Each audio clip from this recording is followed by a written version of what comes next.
கீழே கொடுக்கப்பட்டுள்ள முதல் உறுப்பு மற்றும் பொது விகிதம் உடைய பெருக்குத்தொடர் வரிசையின் முதல் 3 உறுப்புகளை காண்க. இங்கே பாருங்கள், a = 6, r = 3ன்னு கொடுத்துருக்காங்க. இதில் இதான் ஃபார்முலா, பெருக்குத்தொடர் வரிசைக்கான ஃபார்முலா.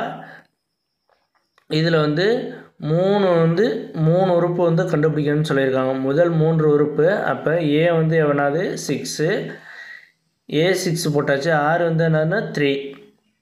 அடுத்து a 6, r² 3² வரும். ஓகே, 3 உறுப்பு கண்டுபிடிக்க சொல்லியிருக்காங்க.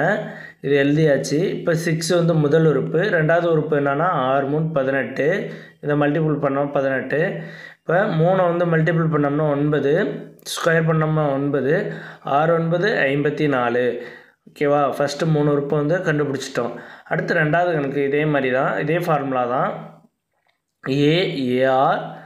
ar² எக்ஸட்ரா அப்படியே போயிட்டுருக்கோம். a என்னது √2, a √2வா, a √2 into r √2, a √2 r² √2² extra அப்படியே போயிட்டே இருக்கும். இதில் பாருங்கள், 2 அப்படியே இருக்கும். இது 2ஐயும் மல்டிபிள் பண்ணோம்னா √2 மல்டிபிள் பண்ணோம்னா ரூட்டு கேன்சல் ஆகிரும். அப்புறம் 2 இங்கே இந்த ரூட்டு கேன்சல் ஆகிரும். அப்போ √2 √2ன்னு வரும். அடுத்து மூணாவது கணக்கு, a = 1000, r = 2/5.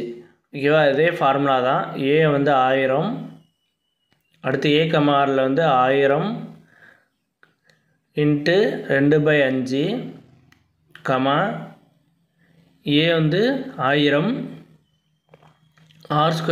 2/5 ஹோல்².